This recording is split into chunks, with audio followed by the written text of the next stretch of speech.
Here we go. You knew I was going to do that if you watched my last show, our last show. Hi, welcome to the Blue Star Connection. I am Kim Messersmith, and with me is Kelly. Nice to meet you all. Hi, Kelly. Yes. We are glad to be here. Glad you're here. All gladness all around. Let's just start with the Eternal Teachings. Let's just get right into it. It's a poem by Christopher Timms, and I try to say it like Christopher does. Here we go. If you like, you can close your eyes and not get distracted and really take it in. Here we go. There is an essence that binds and sustains and is all life. This essence, this living presence, is the oneness that you are. The oneness that you are. Shapeless, formless, and eternal are you, with no boundary and no container. You were never born, so you can never die. This is the oneness that you are. This is the oneness that you are. With nothing to grow into and nothing to become, for you are all life. You are all life. There is no separation between you and me, the air that we breathe, the sun that shines upon us, or the earth that we walk on. No separation at all. All life is one, always has been, and always will be. And this oneness that is the air and the earth, this oneness that is the seasons for the harvest and the laughter of the children, this is the oneness that you are. This is the oneness that you are. This cannot be taught to you, for this is not to be understood. This is only to be experienced, appreciated, and realized. Accept this and be free. Accept this and be free. Accept this, all of this, and be. Just be. Just be.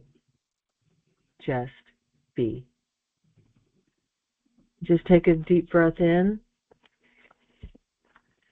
and let it slowly out. And you can touch your tongue to the tip of your roof of your mouth, just to ground you out. And we are here today doing the Art of the Warrior, Part 3. Who knew we were going to just keep going and going and going? So I'm going to ask my trusted friend Kelly to just kind of tell us what we're going to do tonight. So Kim and I are going to be reading 6 different sections. And each section at the end has anywhere between 3 and 5 questions.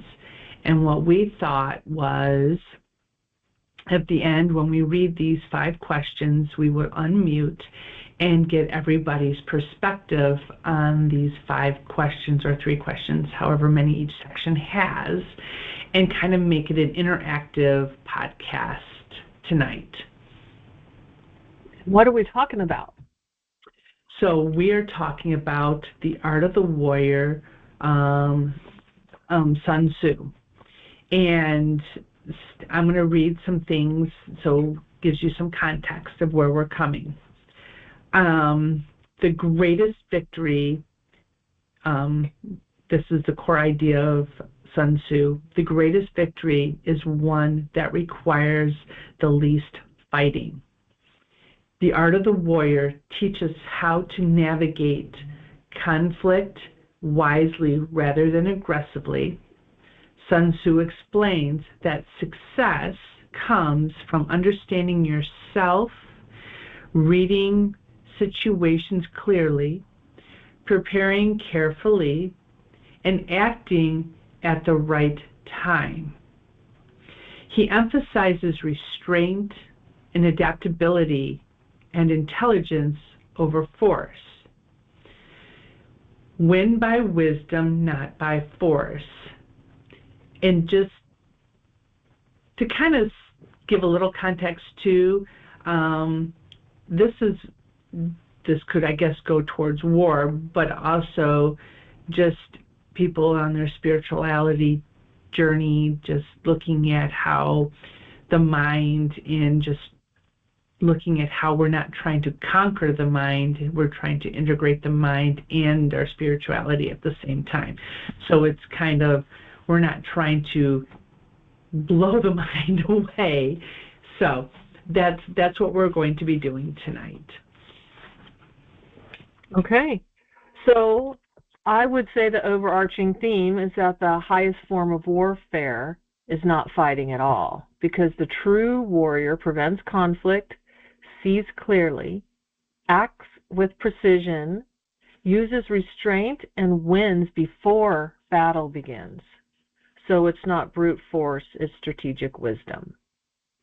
All right, so Kelly and I decided we're going to go back and forth with the 6 core ideas. I'm going to start with the first one we've identified from Sun Tzu and what he teaches, and it is that the supreme warrior wins without fighting. So in the book, Sun Tzu says to subdue the enemy without fighting is the acme of skill. So that's the epitome. That's the biggest skill you can have. So Sun Tzu is clear that, excuse me, actual fighting is a failure of strategy. So if you get to fighting, you didn't do your job. The best general prevents war by outthinking the opponent first. And Sun Tzu gave some examples of winning: causing the enemy to surrender, weakening their morale, or making resistance pointless. And the message from that is that the supreme art of war is to subdue the enemy without fighting, because a conscious warrior doesn't need drama to feel powerful. You're powerful when you're smart, is my interpretation. So if we were to look at that spiritually, it would mean to handle tension early before it becomes a battle, so you resolve issues before they explode in your face. You want to address inner conflict early, self-reflection before reacting. You want to choose clarity over confrontation, have honest communication, and we don't want to escalate what can be neutralized, diffusing conflict instead of feeding it, because what you feed grows. Christopher says that a lot because his mother taught him that. Okay, so it's true, right? So, okay, Kelly, what do you think about the spiritual lessons there about handling things early, addressing things? Do you have any, insights in your life about it? I thought of some in mine, so.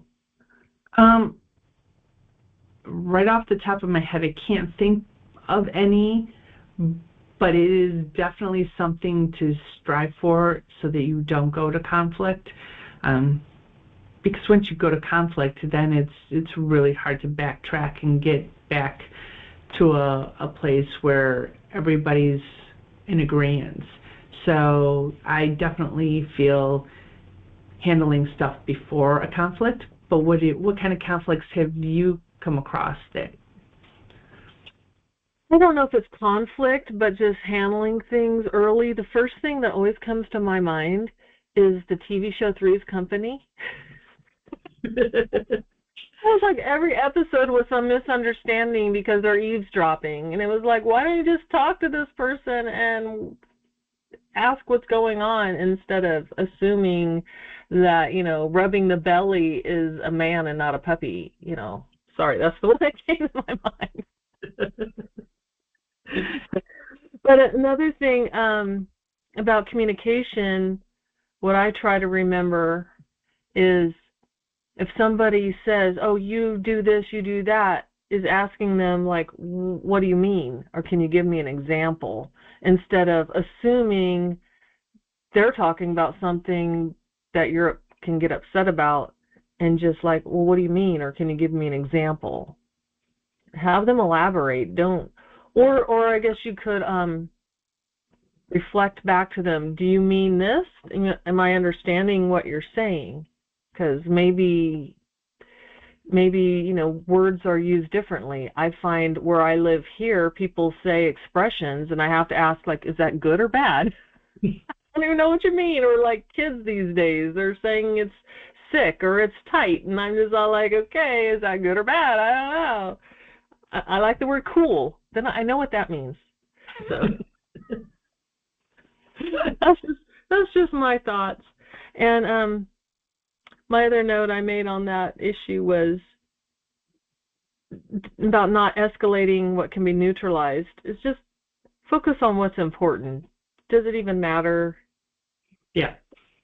If they say something that doesn't really matter, who cares? Be mature. Be a grown-up. That's just my thoughts. Do you have anything to add to that before we move on? Just words in general. Words matter so much. When you were talking in that and just thinking of words in what would have helped if someone would have had more clarity to his words. So my daughter is really loves watching the whole space mission and everything else. And my son said something that was a little rude. I would have to say rude would be probably a good. And my daughter was like, do you have to be that way? Words do matter. These people did spend a lot of time trying to get up there.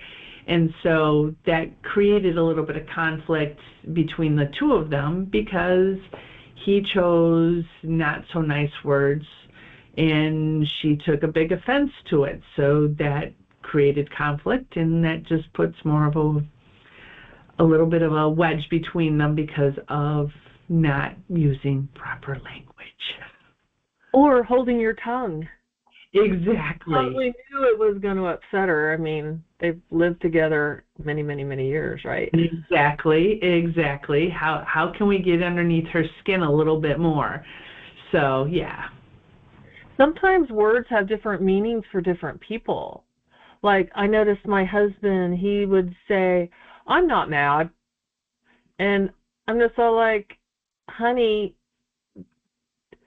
a 5-year-old would say that's mad. You learn mad, glad, sad, but I don't know if he thinks mad is going berserk, crazy. But I'm like, honey, yeah, 99% of people would say that's mad.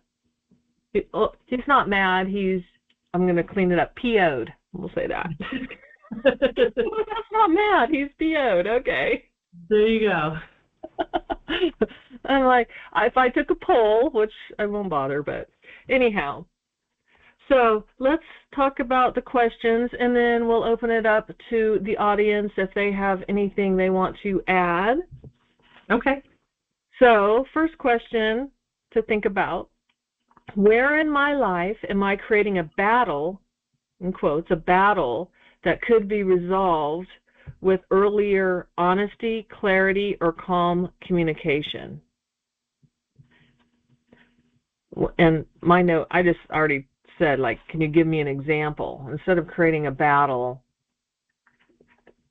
Anyway, I couldn't think of a specific example, at least not one I want to share, because my husband might want to watch this Sunday.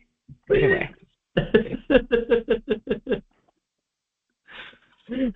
I want to be respectful. I don't want to talk about them. Okay. Next question, if you want to give your thought, is do I ever mistake intensity or drama for strength when true strength might be quiet resolution or just being quiet, like your son might want to have been? Right. And I can say with that one, sometimes, or a lot of times, especially in my house, saying nothing is a whole lot better than saying something.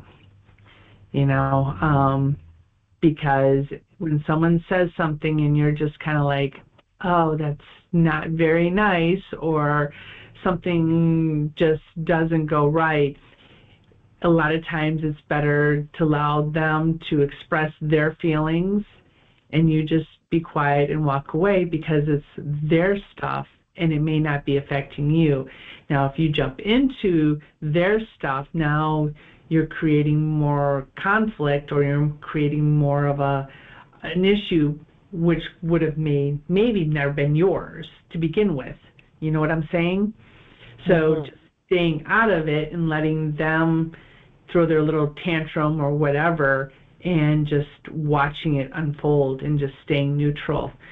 I did that a lot when my kids were in high school, and that I made the kitchen Switzerland because I needed a neutral country in my house, because if they would come down and they would start fighting, then they would just bring a lot of chaos to the house. So if they wanted to fight, they had to go up to their territories and fight there, but they were not allowed to fight in Switzerland. Did you actually say that? Yes. Like, yes. This is Switzerland. This is a neutral country. This is neutral. We do not fight in the kitchen. You can go other places in the house, but I don't want to hear it here in the kitchen. It is a neutral ground. No fighting. I like that. I like that. Also, I think maybe you want to say something, but don't say what first comes to your mind. Exactly. Exactly. Think about what you're going to say. And here's what I like to say, even if my husband does watch, is, you may be right. You might be right. I didn't say he was right, but they can't argue with me because I just said you might be right. It shuts it down. You may be right. Maybe those astronauts or whatever he said, you may be right. So that is my contribution to people getting married. You may be right.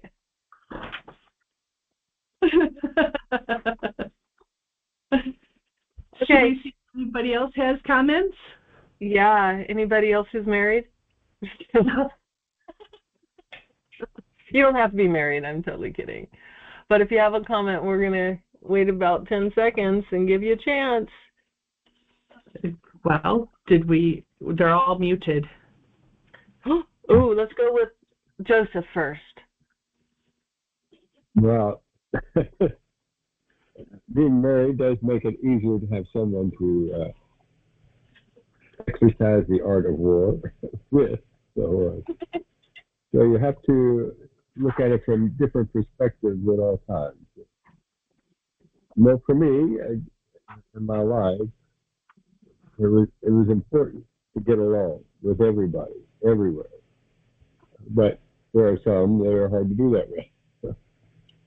So I learned that the most important aspect is not saying anything until you already know how it's going to turn out. That is not something you know right away unless you know that person. If you know that person, you can guide them through the conversation by knowing what they're sensitive to. And as you actually are sort of pushing buttons on them that they don't know they've got to push, but you guide them to where they're talking about something and they see that you're interested in what they're talking about. And then it stops being a conflict before it gets started. That's been what I did most of the time anyway. So I would be quiet most of the time, just waiting for a time where there's something I could get that person to talk about that they were interested in that would bring out all the things that cause problems. And then it goes away after that. And then you're building a relationship with that person little by little. And yep. For me, it took a person that you didn't know very well can go to being knowing very well in only a week if you're doing it slowly. You try to do it in a hurry, it might take a year. so because the things you want to say emotionally will cause a reaction every time. So you have to know that before it starts. You have to recognize some people are sensitive about certain things. And you see it all the time. You're watching, talking to other people, and you see what causes them to elevate their voice. And so you know that's an area you have to be careful about talking. So you have to say the right things and do that. So, That's true. And that was my education of communication. I didn't have much of that in my family life. So we just talked to each other, sort of what we needed. We'd talk about it, and the rest of it we didn't talk about. So it's kind of difficult things to put in perspective. I don't think I've really developed social skills that are normal for most people, but they do keep me calm and keep everybody else calm, so it works all right. Being peaceful has always been my most important aspect. Yeah, Very nice. That's wise. I also think that just asking them questions about what they're, like, oh, so that upsets you, or I don't know an example, but instead of telling them what to think, you can ask questions and lead them maybe where you want them to go. But slowly, like you said, I think you got to know the person, or just be quiet if you don't know them. Yeah, when you first meet them, you don't know much about them, so you just be yourself. Then, I mean, that's all you want to be. You don't find out whether there's anything to deal with until you are being yourself, and somebody starts getting emotion, and that emotion coming up. So you just have to wait for that. In my work, there's a lot of things to be emotional about from time to time, but most of the time in cruise flight, you're not really thinking about danger or anything. You're just flying, normal everyday thing. Well, thanks for sharing. Yeah. Okay. Thank you. So life is a fun game sometimes. Other times, it's not quite as fun, but it's all right. That's how you have to go back and forth with these things anyway. So I thank you. I hope you continue your exploration tonight. I like the way it works for you two. You work together very well. So. Oh, thank you. Keep it up. So. Thank you. I'll be quiet again. Just for now. You can speak up again later. Linda, what did you want to add to the conversation?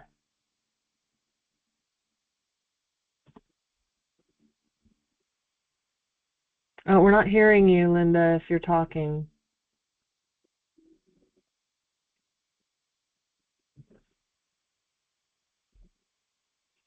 Sad face.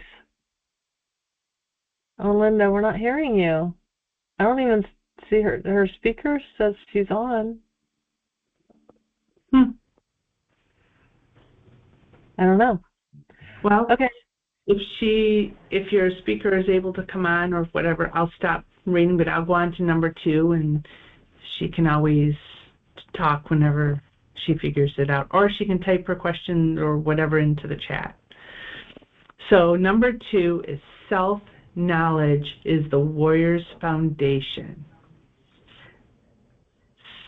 Sun Tzu says, if you know the enemy and know yourself, you need not fear the results of 100 battles. Oh, do we have Linda? Hello? Maybe. Do you hear me now? Yes, we hear you now. Okay. Yes, so I've been married before, and I'm not. And I am silent a lot because it seems like when the other person starts talking, they just want to say what they want to say. They want to get their opinion out. They want to rant. They want to get something off their chest. And so I just listen. And maybe I say, well, I can see your point, or I could see how you could see it that way. And I really, and if I do say something and then they want to start a conflict about it, then I just get quiet again and just let them go off again. And because it's like, and this is with people that I know, and it's like, well, I already know that they just want to rant until they're done. So I'll just let them do it, and then eventually they wear themselves out, and and then they feel better because they got it off their chest, I guess. And I never did have to agree, but I didn't disagree. So if it's, I don't take it personally necessarily. I'm just giving them an opportunity to get something off their chest. Yep. And sometimes that's all people need, is to have that ear to listen and get it off their chest. Yeah. Yeah. Very nice. Thank you. So, back to number 2. Let's see here. I'll read what Sun Tzu says. If you know the enemy and you know yourself, you need not fear the results of 100 battles. He contrasts this with knowing self but not enemy equals or leads to mixed success. Knowing neither can equal certain defeat. Sun Tzu stresses assessment. Knowing your army's strengths, know its limits, know the morale and discipline levels. He constantly emphasizes self-evaluation before action. And I think we're starting to cover some of this. The message is, a person who does not know their own triggers is easily controlled by them. Spirituality. Know your triggers, know your patterns, know your weaknesses, know your strengths. The enemy, in quotations, is often tempered, ego, fear, habit, or conditioning.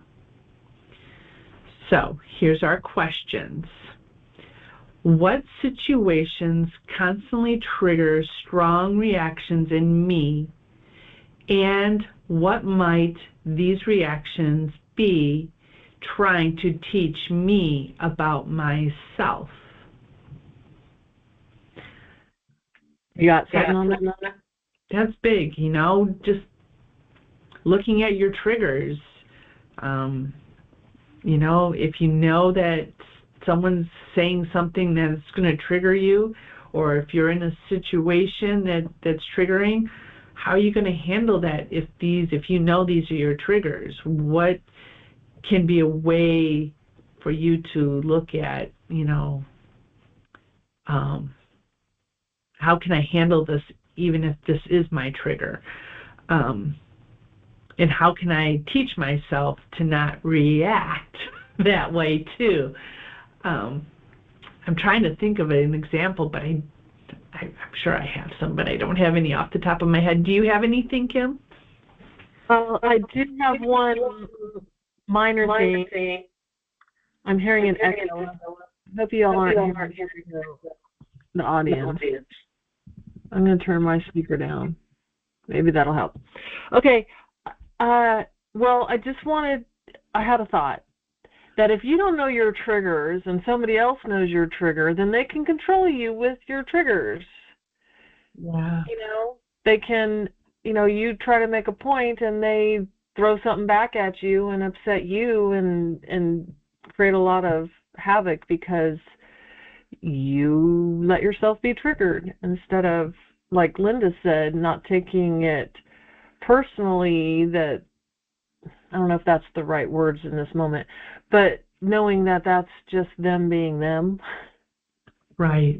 My brother told me once about my sister, like, that's just Christy being Christy, and that just, that just opened up a whole new world to me. Like, that's just her being her.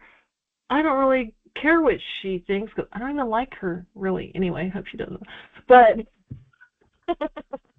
it's not like I look up to her and she's like my bestie. Like, well, that's just her being her. Who cares if she thinks I'm selfish? She's the one who's obviously being selfish. So I'm better. I'll just say that.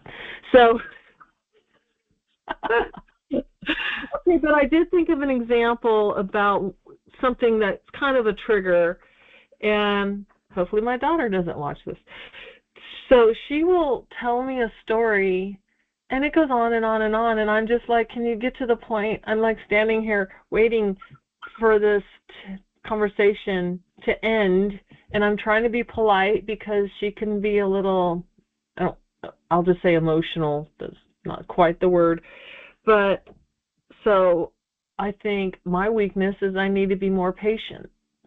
And I need to look at where I do the same thing, because I do, where I do the same thing and annoy other people. So if it annoys me, where am I doing that and I'm annoying somebody else? So that was my example, Kelly. Okay. Let's see. Let's go on to number 2, and then we'll go from there.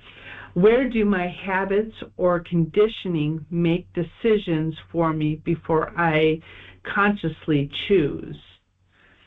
So to me, when I read that too, is also when we were kids and our parents were raising us, and all of our parents, I feel, did the best that they can do. You know, did we all do it right? Probably not. I didn't do it right with my kids, and I'm sure I know my parents didn't quite always do it right either. But you know what? None of us came with a manual, so, you know, but it's our habits. It's the things that we've learned. It's the things that we've been taught when we were little, you know, that kind of stuff, you know, like laundry. Let's use laundry as one. Hanging up laundry a certain way, you know, instead of telling, you know, my kids, no, you can't throw all your clothes in the dryer, you need to hang them up this way. That's kind of like a habit or a conditioning that I look at, because I'm one to like hang everything up. I like everything to dry, but I try not to use my dryer very often. So that's me making decisions consciously and trying to instill that into my children, and that's creating a habit and a condition, even though that's probably not, you know, looking at triggers and patterns, but it kind of goes along on that line. Okay, my turn. Okay. I was just thinking about my habits, like I'm not consciously choosing, is something I'm repeatedly doing every day. Like I eat the same thing for breakfast every day. And I have changed over the years, but there was times when I ate a bowl of cereal every day. There was times when I had a bagel every morning, and now I'm doing my green drink or smoothie, whatever you want to call it. And it's not that that's bad choice, but I'm doing it unconsciously. Like, does my body really feel like having that today? And just being present with, what do I want today? Do I want that smoothie today? Instead of just taking the easy way out and doing the habit and the conditioning I've created for myself. Yep. So, because things change. You never know. And I do, when I make my smoothie, I make it for a couple days, and I'll think about, what do I want in this smoothie? I do that. So, like, do I want spirulina or chlorella or both? What do I want? And I kind of tune into my body and see what it wants, and try to be in the present moment and saying, like, what do you want over the next couple days? Because this is what you're going to get. Decide now. Exactly. Okay. Let's see. Do I know my genuine strengths as clearly as I know my weaknesses? Or do I overlook one of them? Almost definitely. I feel most people, not all, most, can definitely see their weaknesses. I'm not great at doing spelling. I'm not great at writing. I'm not great at math. I'm not great at painting.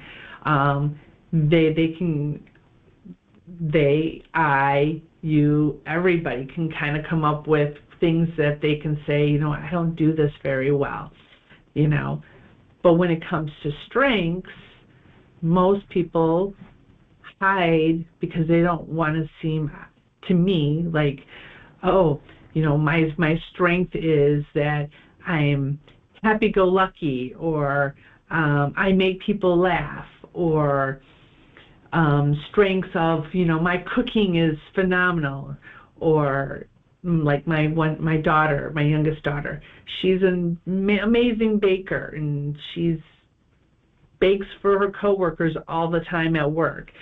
Those are strengths. And when we say, Marissa, you're a really good baker, you do a really good job, she tends to fall back and say, no, I'm all right. I'm not great, but I'm all right.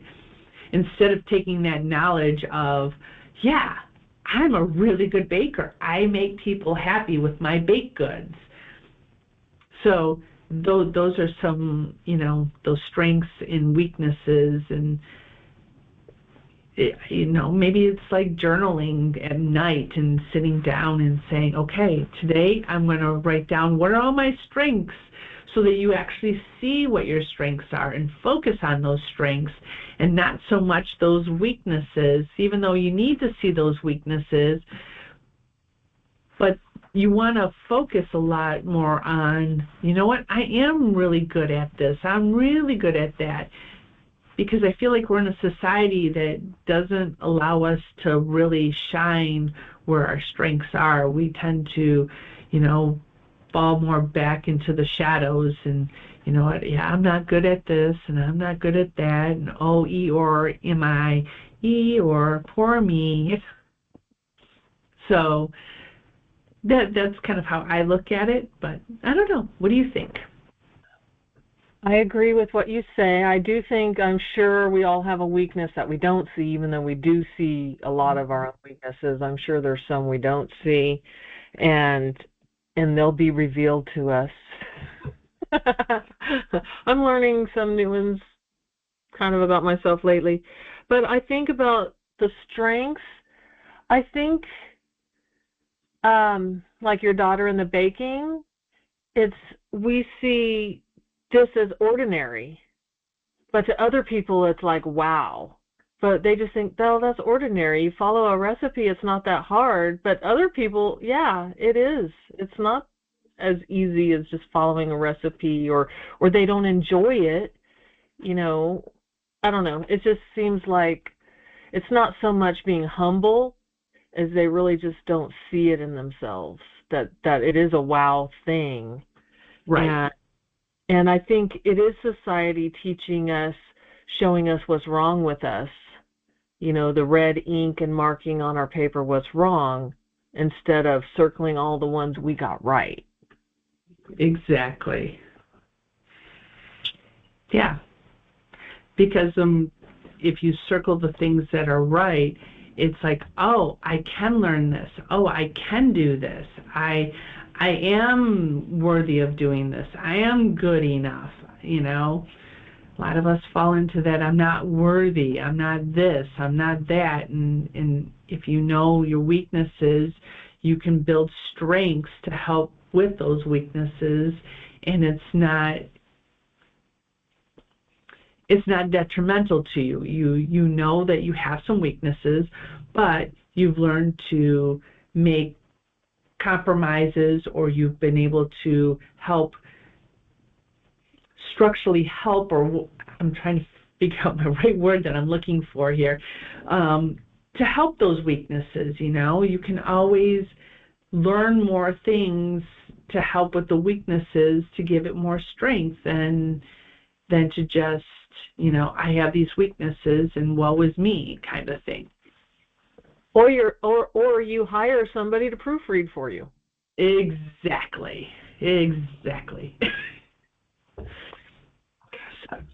So then the next one is, when I feel upset or defensive, do I pause to ask what part of my ego or fear feels threatened? I say no, but I do what Linda said and just observe and then choose. Try to be observer, like, oh, I see this person is upset, or I see myself.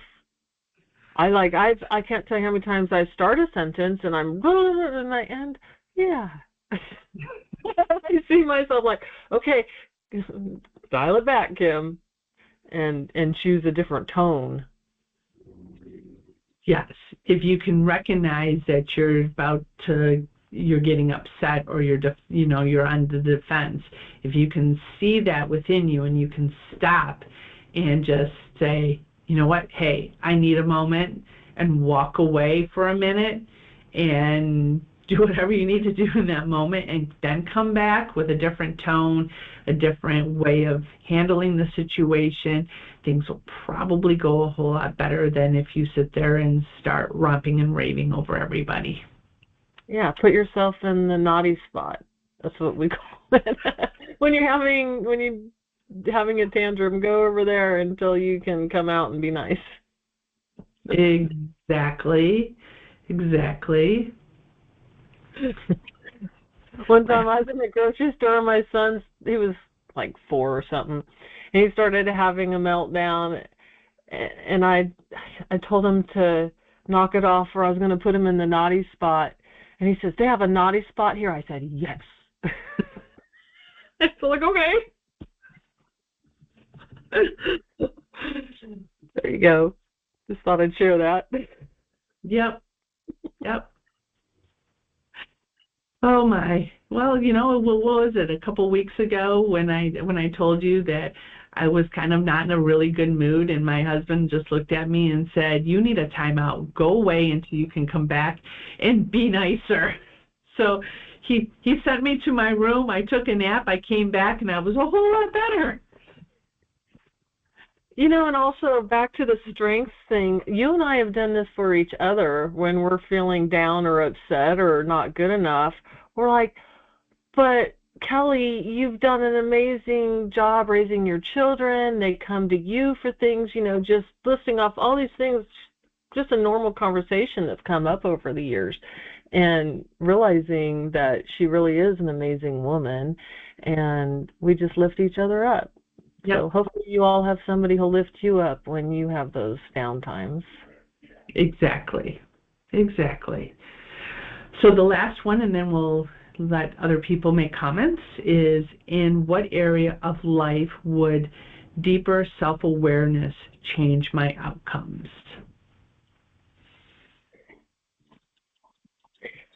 I was going to say, I am self-aware about it, but changing the habit is different than being aware of the habit. It takes effort, doesn't it? Yeah, it does. In the interest of time, I won't go into that.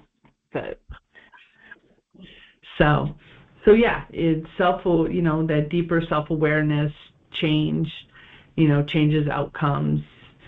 It's maybe kind of self-evaluation before you go to bed at night.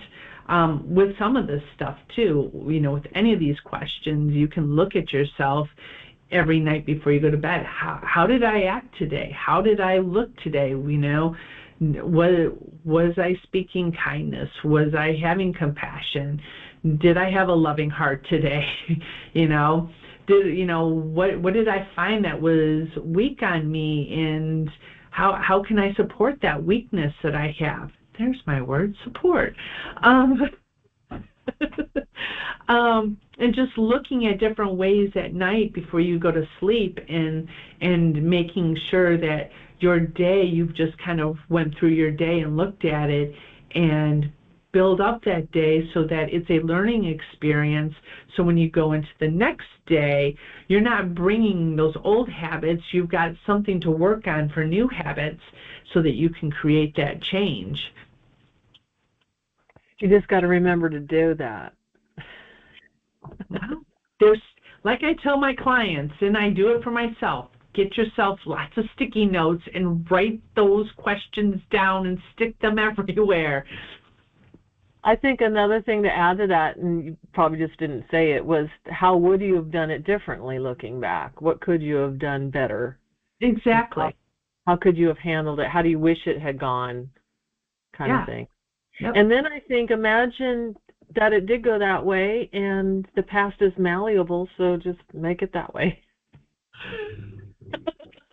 Tell yourself, yeah, that's great. I don't know. It was just a story, just a story. It was just some weird spiritual travel I had. Yep, exactly. So, does anybody else have any questions on any of these 5 questions that we just went over? Yeah. Go ahead, Okay. Guy. So first of all, I'll say yes, I'm enjoying this format, this interactive format. It's a good way to keep us engaged and makes it interesting.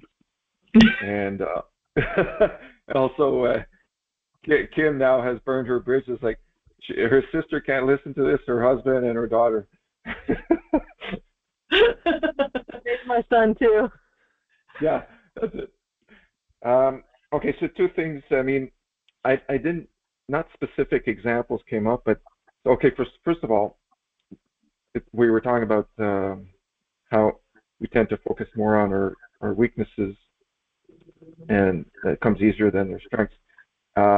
Without sounding like, I don't know, but I was thinking that's the opposite for me. These days, I'm more.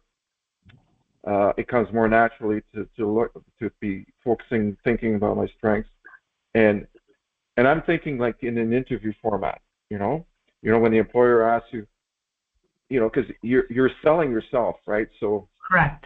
You're building yourself up to be this great candidate, and then there's always the question: can you share what's your biggest weakness? And those are so hard to answer. I mean, it's because there's kind of a job on the line, but also I find it hard to, because so much of it, you're trying to not to think negatively. You want it to stay positive, but to go and find an example, or another one is what's the worst thing that's the worst mistake you've done. And it's like, well, I know there's one, but I'm not going to tell you. You just kind of muddle it through. But yeah. So yes, it's a good reminder to be balanced, right? And you can go too far the other way. You got to come back and be humble and be honest and say, okay, it's great, you're this and that, but don't forget, don't kid yourself, right? Okay, and the other one too, okay, that was more on the so in the relationships front. So when there's conflicts and the trigger points, what I've noticed, there's a difference between, in general, maybe stereotyping here, but between men and women. And I find there's a point when there's arguments that are happening. I find, and maybe as a man, that there's a point where you feel the triggers triggering your emotions inside of you, and that at one point we don't become as good as communicating.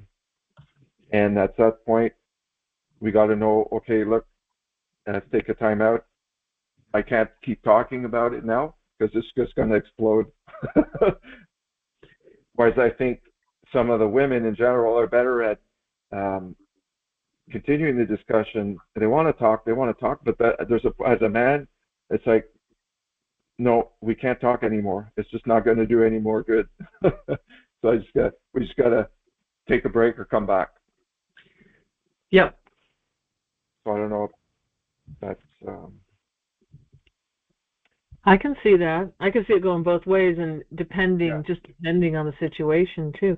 But if you ever need to think of a weakness for a job interview, you say like, "Oh, I just want to be helpful too much."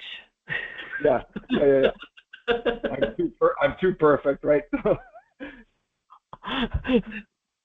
I'm too good looking. Everybody wants to be my friend.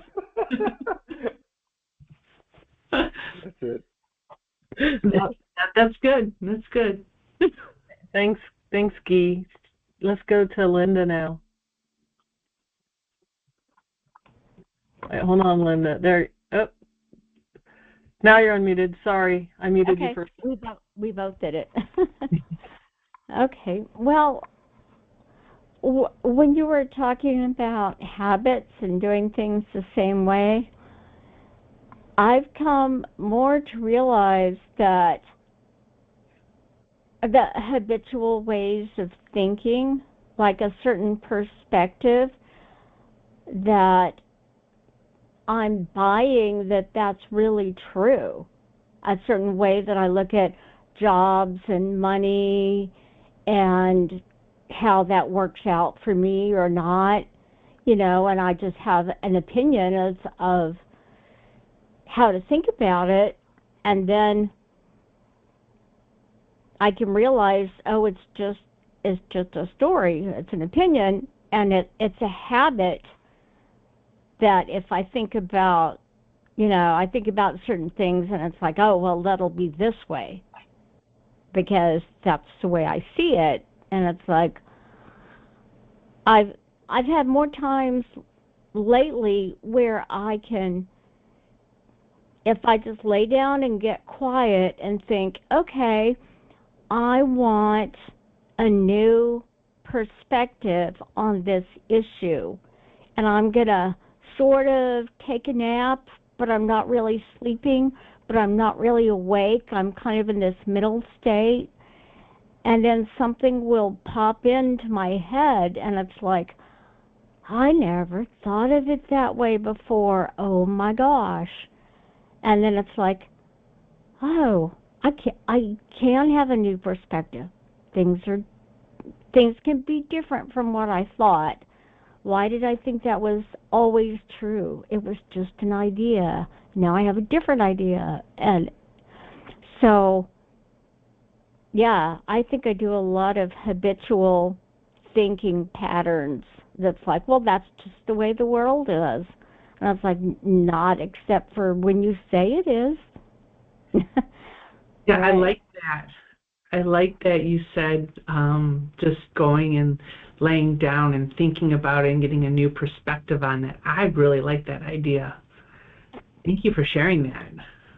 Yeah, and it's like I have to, my brain tries and tries, but it's like, shut up, brain. You're not the highest level of wisdom that I can get to. So why don't you just be quiet and see what other voices we can hear besides that, because I know if my brain goes in circles and circles and it always comes up with the same answers, it's like, try something different. Yep, exactly. Yeah. I like that too. And I think about if we're just telling ourselves stories anyway, and this doesn't apply to every situation, but tell yourself a different story. If somebody, gave you a look and you're saying, oh, they don't like me, or they don't like the dress I'm wearing, whatever, tell yourself like, oh, they're having a hard day, or, oh, they just got a bad news in a text. It has nothing to do with you. Tell yourself a story that makes you feel good, because you don't know. We don't know. We rarely know anything in the world that's going on. We watch the news and they're telling us something that's going on, but we don't know. So we don't know what's in anybody's mind. So choose what you want to think that helps you and doesn't hurt others, of course. But yeah, I like that. I like the laying down and just kind of letting it come from another place, a higher place. I love that. Thanks. Yeah. All right. Did we get to everything on those questions? I guess we're ready to move on. Number 3. Okay. Let's see. This is the core concept. Number 3. Emotionless clarity beats emotional force. So in other words, clarity beats force. Sun Tzu warns, a commander moved by anger may be defeated, because we don't want to act from rage, we don't want to fight for pride, and we don't want to pursue revenge. He notes that anger can fade, but destroyed armies cannot be restored. So if you destroy your own army, you just screwed yourself, really. So emotional decisions are dangerous and irreversible, because even though the past is malleable, I guess there's a certain extent to that. So the skilled general waits, observes, and chooses the right moment. So all in all, he warns against anger, pride, revenge, and rash actions. And his message is that the warrior is calm, not because nothing is happening, but because clarity matters more than impulse. So I think that kind of went back to what we were talking about, observing and not saying things impulsively or reacting. Now the spiritual warrior stays centered, observes before acting, and chooses timing carefully. Joseph was talking about that, going for the long game. Not the short conflict. And so why do we want to do that? Because emotion clouds perception. Reacting emotionally clouds judgment, and a calm mind sees options. The warrior isn't being numb, he's just not ruled by emotion. So that's the teachings about clarity over force. So we have just 3 questions for you today. Have I ever made a decision in the heat of emotion that I later wished I had handled differently? And what would calm clarity have changed? Do you have anything to say on that, Kelly? Oh, I'm sure I blew off the handle plenty of times, especially in my younger years. I'm definitely more calmer now, but yes, now I would have, just stepped back, looked at things, and not overreacted and got so heated. I know I did a lot of that when I was in nursing school. I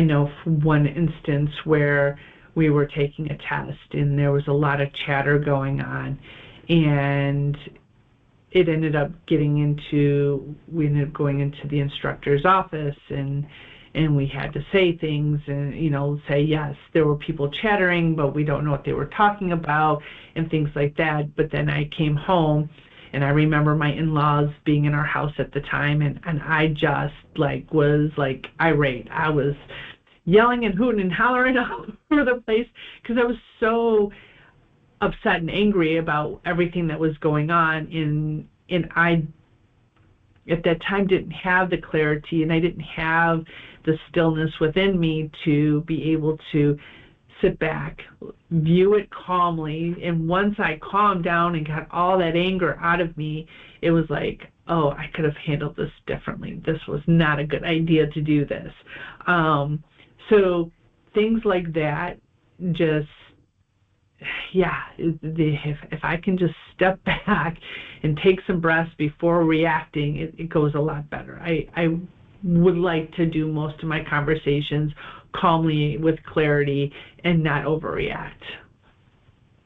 Yeah, I would go, my first thought was snapping at people, but it seems like I'm calm, I'm cool, I'm observing, but when it goes on and on and on, it's like then it's like a rubber band, all of a sudden so I guess I need a bigger rubber band.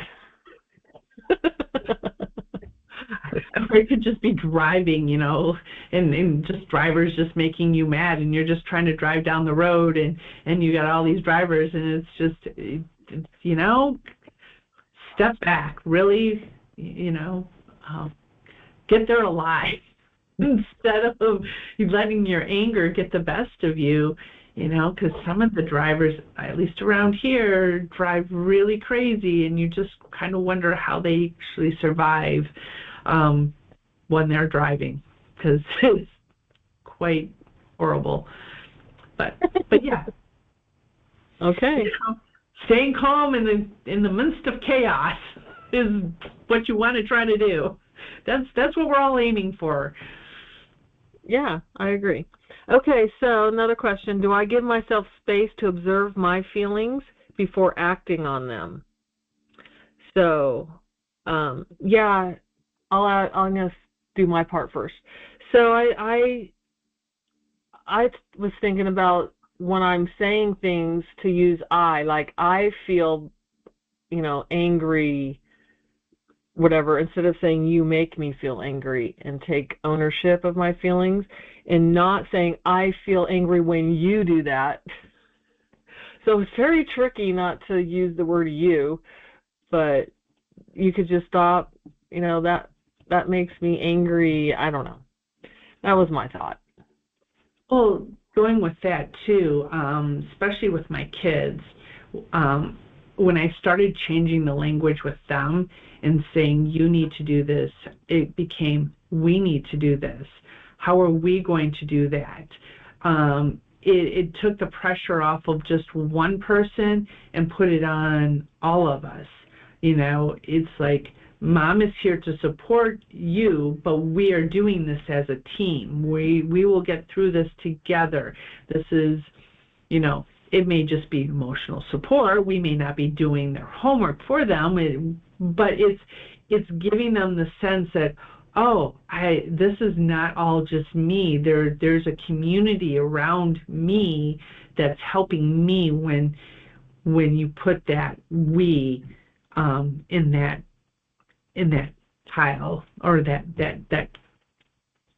whatever I'm trying to say, with my kids, or we're going to do this today. It's not you're going to clean your room. No, we're going to clean your room, but this is what we're going to do today. We are going to accomplish cleaning your room. Even though it's going to be more their job than my job, it makes the pressure of, oh my gosh, it's overwhelming when I put the we. I'm right here. I'm here to help support, but you're cleaning your room, without you actually saying you need to clean your room, kind of thing. I love that. Yeah, I love it, because you've told me this before, and I've recommended it to people. I'm not so sure I used it, but thank you for that reminder. And I also think it gives them more power. You're not taking away their autonomy, their choices, but it's like asking them, how are we going to get you through this math test or whatever? What do we need to do? Do you need us to maybe take away a chore so you have more time to study, or but it puts it on them to find a solution. Yeah. And and then you can suggest solutions, but exactly. They're learning. You're helping them learn to handle their own problems too. I love the team. Yeah, I love that. You remind me of that in the future when I need it, okay? Oh. Okay, so last question. Where in my life would better timing create better outcomes?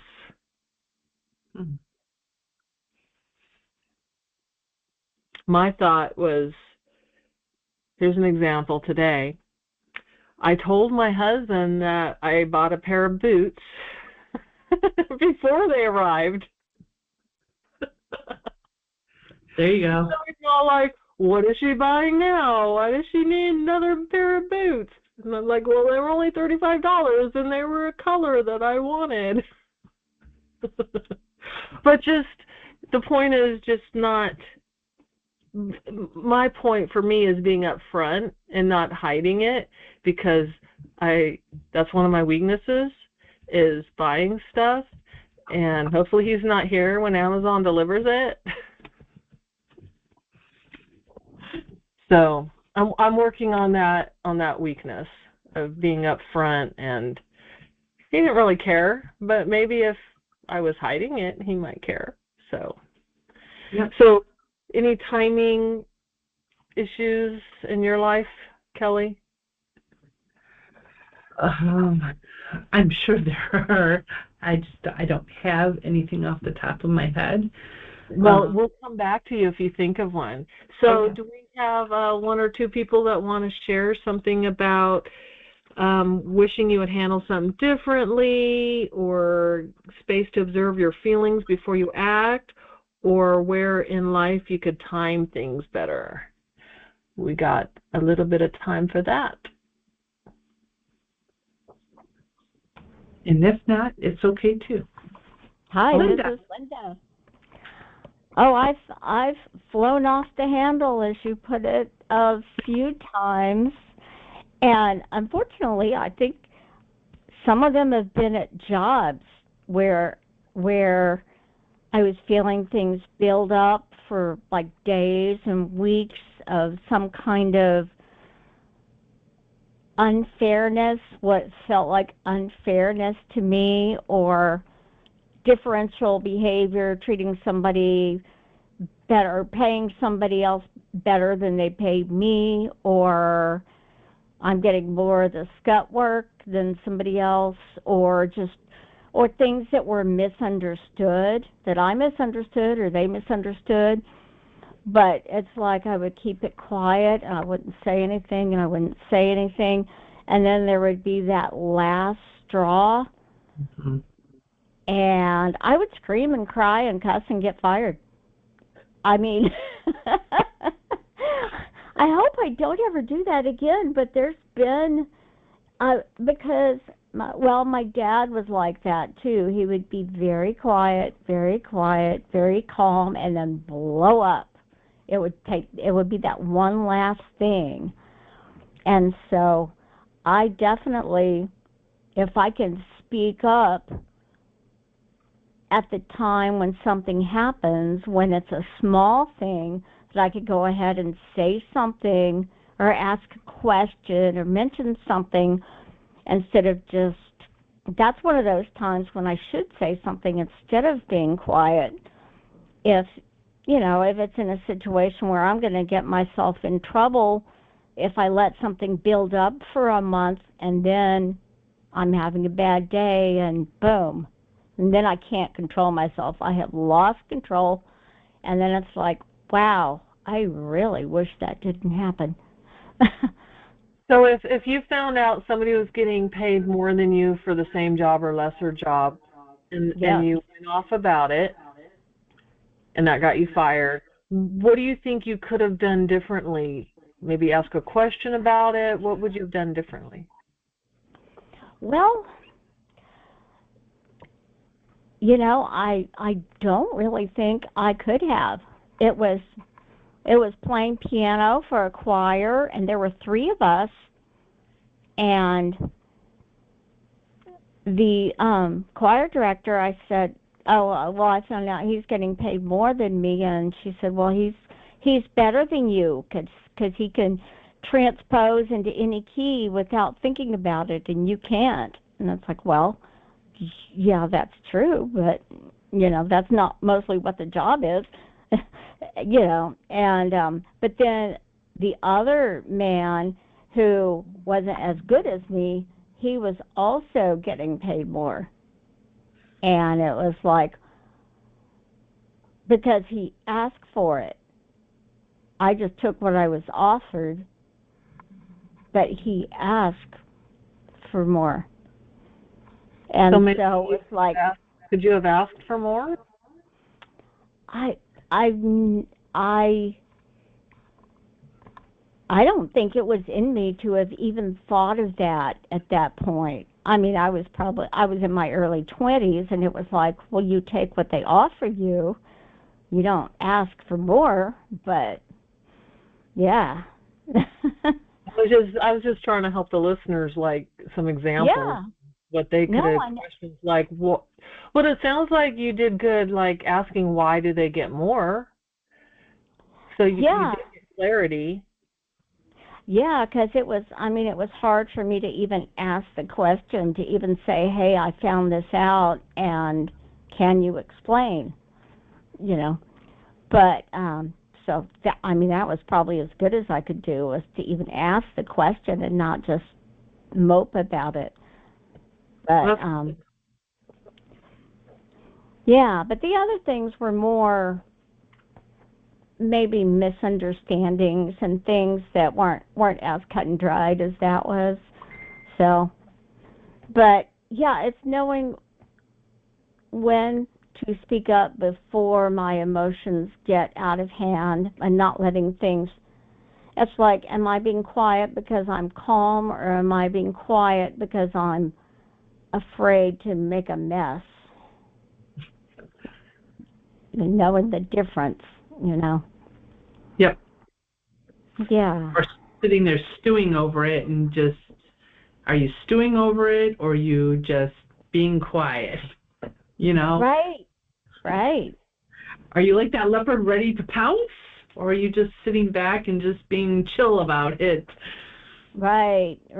And I'm definitely way more chill now, but I can't guarantee.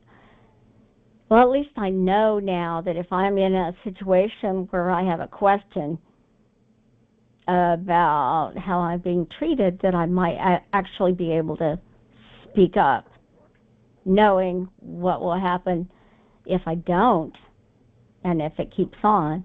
So, yeah. Yeah, and now you know you can negotiate. Right. Yes. That's good. Yeah. With age comes wisdom. That's what they say. Right. Well, it kind of does. Anybody else want to chime in?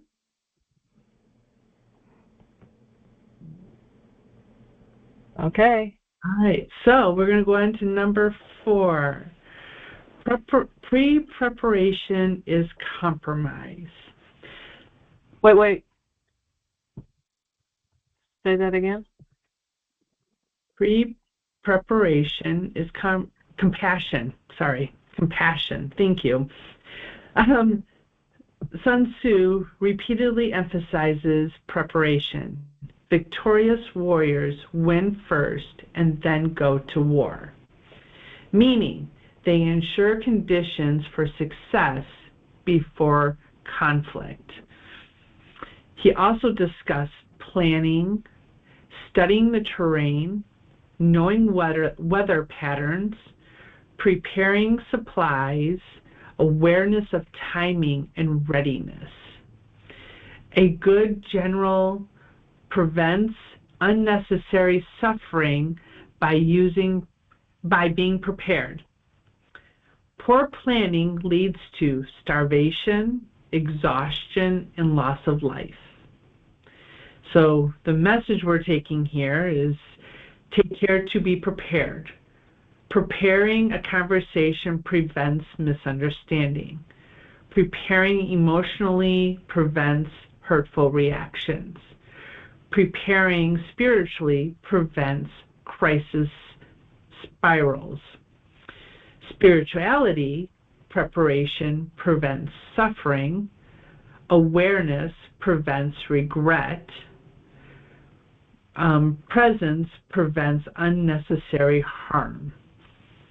Well-prepared warrior doesn't panic, doesn't overreact, and doesn't create chaos.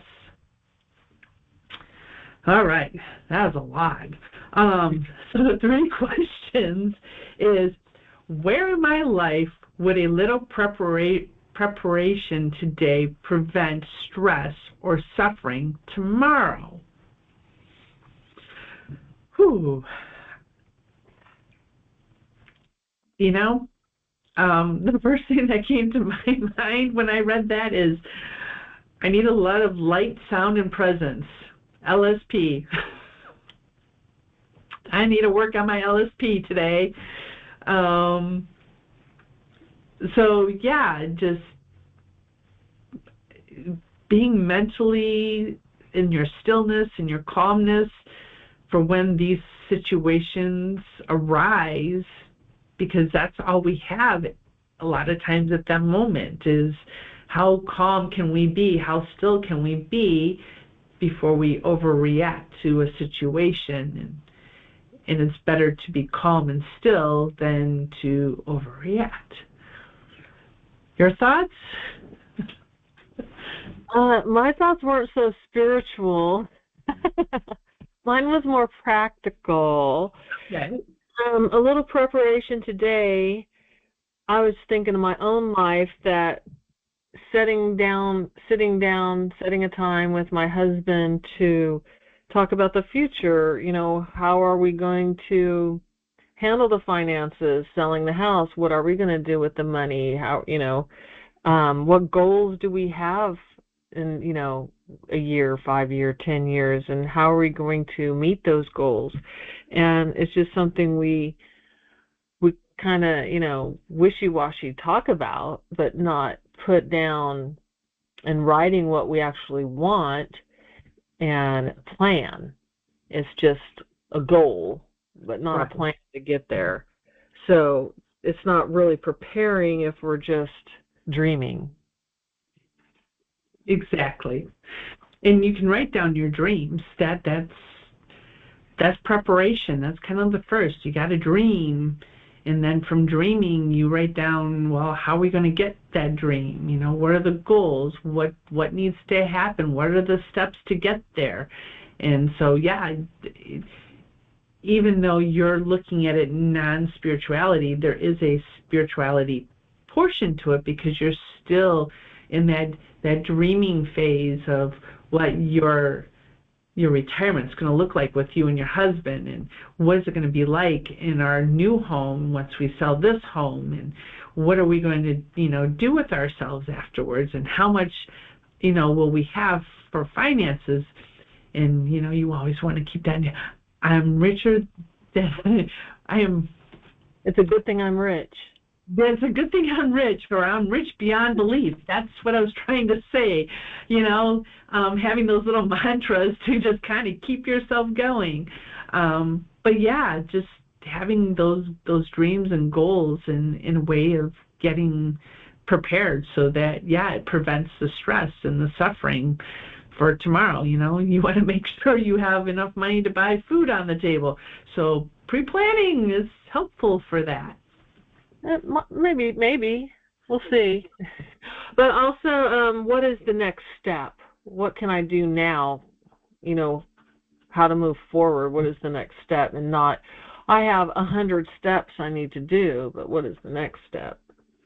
Right. So. Exactly. So then the next one is, how often do I pause to become mentally or spiritually ready before stepping into the next challenging situation?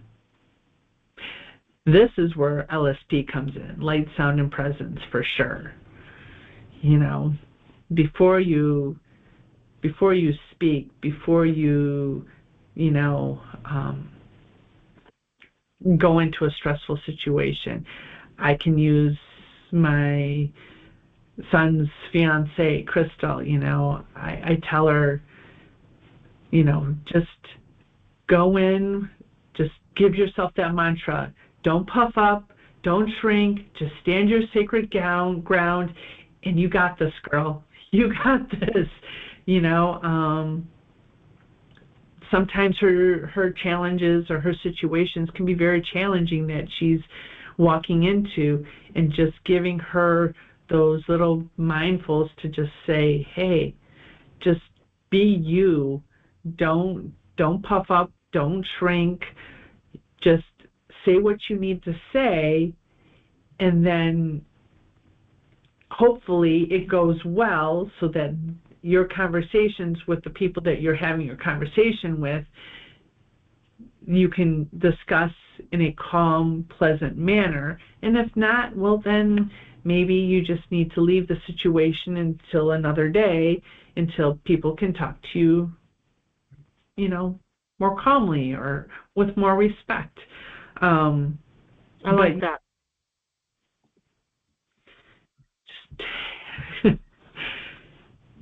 Being grounded. I like that because if you go in acting like a child, they're going to treat you like a child. Yeah.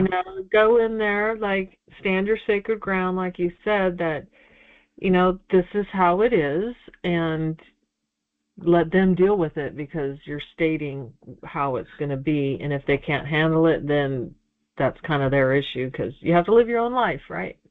Yep, exactly. And then the last one is, what daily practices help me stay grounded so I don't panic or overreact? And I think we just discussed that one, with LSP, listen, for the sound, see the light, and have that presence within us. Light, sound, and presence. I said it backwards. We do it all at the same time, right? Yep. Just keeping it that in your forefront of your mind to help keep that centeredness for yourself. And if you can be centered, you can be still, then you have less chances of panicking or overreacting. Yeah, and knowing that if they're freaking out, that's their issue. You don't have to freak out. If they're flying off the handle, they're obviously having something going on. Yep. So, all right. Well, do we just want to go on to number 5 so we can get through all the way to 6 since we're getting close to time. Yep. Okay, so yeah, I'm going to go quickly with 5 because refer back to our first one Kelly and I did together on the Wu Wei. That kind of talks about adaptability is mastery.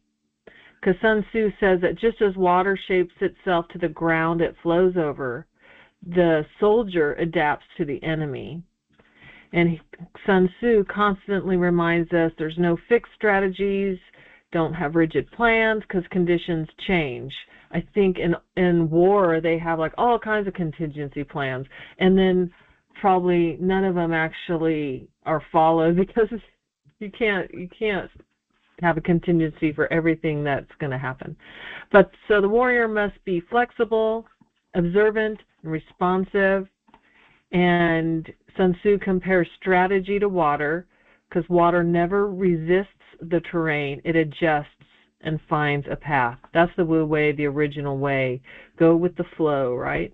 Yep. And a rigid army becomes predictable and defeated. And you don't want to show your hand. You're playing poker, you don't show your hand what you're going to do. And I wrote a note that for every problem, there is a solution that just needs to be uncovered, or at least the best path. So that's where the clarity comes in and seeing what is the best way. So the message is, rigid people break, adaptable people endure. And that aligns with spiritual flow. So, because we know spiritually life changes, people change, circumstances change, and the spiritual warrior flows instead of forcing. So I also, when they said people change, that reminded me of what Christopher teaches about every time you see somebody, even somebody you lived with for 30-something years, is to see them, who are they today, right now? Because we get so stuck in our habits of seeing, or like kids, you can see them as, oh, they're just this, 5-year-old that doesn't want to do their schoolwork. They're always shirking their responsibility. But no, today, who are they today, right now? Even if they were that way yesterday. explore who they are today. Yes. So you're not the same person you were yesterday, right? So they aren't either. They aren't either. Exactly. So here's the questions we get to share today. Where in my life am I resisting change instead of adjusting to it? Stop me if you have any comment, okay? Okay. Okay. Do I cling to plans or expectations even when reality is asking me to adapt? How do I typically respond when life doesn't go the way I expected? I have an answer to that. Oh, well. I tried. Okay. Or, the kids, they're not exactly doing what I want them to do. They have to find their own way. Exactly. It's like they're people. They're people, and I can't control them. Am I trying to force outcomes or allowing a new path to reveal itself? And what might become easier if I approached it with flexibility instead of control? So all these questions remind me of my 33 years of marriage.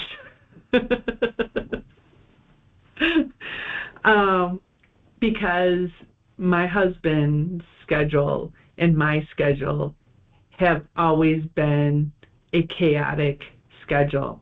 And everything can be just lined up perfectly, but at a moment's notice, there can be a monkey wrench put in there somewhere.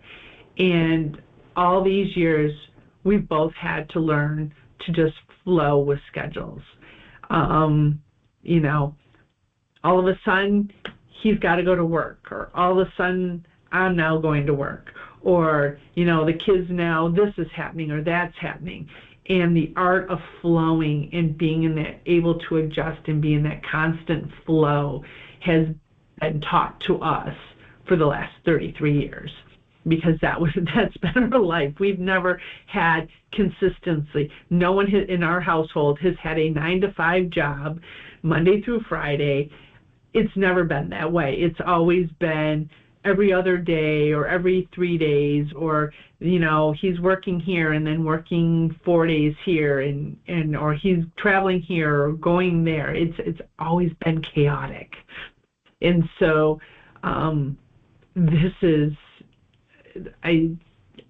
if we didn't adapt to the scheduling, we wouldn't be where we are today. We wouldn't have made it if we didn't work on that adaptability. I wrote down schedule too, and not because of your reason, but when I try, I'm going to wake up at 8 a.m. and I'm going to exercise, and then I'm going to, put in a little laundry, and then I'm going to make breakfast, and then I'm going to do that.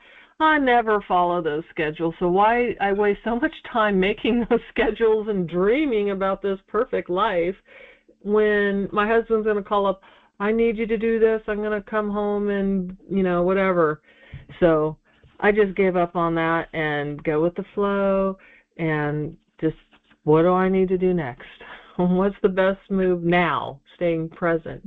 But I also thought about your life. I'm like, that must have been hard to create a routine. There was no routine. The only routine we had, especially with the kids, was they had school Monday through Friday, and it was from 8 to 3, or that was their routine. That was about it. There was no other routine besides that. And then when they were, before they started school, you tried to have a routine, but probably the kids had more of a routine than we did. Because we just had such chaotic schedules. I'd work 12 hours or 8 hours, and he'd work 24-hour shifts, and he would be traveling here, and then he'd be teaching there. And, okay, this is what we're doing, He'd come home and say, you know what, I'm going here for this training here. I'm leaving tomorrow. I'm like, oh, okay. Or, you know what, the babysitter decided not to, can't see the, can't babysit the kids this day. Okay, now I'm like trying to find a sitter. I can't use my husband because he's off doing this, and I'm working, and now I got to find a sitter. And yes, it's better now, but yeah, there's still chaos. There's still, schedules, because now the kids are doing their own thing now, but now we have dad in the mix. So now we're putting doctor's appointments and PT appointments and this appointment and that appointment. And you're just like, okay, here we go. Oh, well. Do what you got to do at the moment, right? Exactly. That's the art of the flow. You're just flowing with life. So, but I don't really want to keep people over too much. So how about when we get back on May, did we say May 6th, I think it is, when we're coming back? How about we'll finish off the last one, and we'll just end with a verse from Marianne Williamson, and we've really enjoyed having everybody's input and being here tonight. It's been a lot of fun. I've enjoyed it. So let me read this. So sit back, just close your eyes, and just listen to the words. Our deepest fear is not that we are inadequate. Our deepest fear is that we are powerful beyond measures.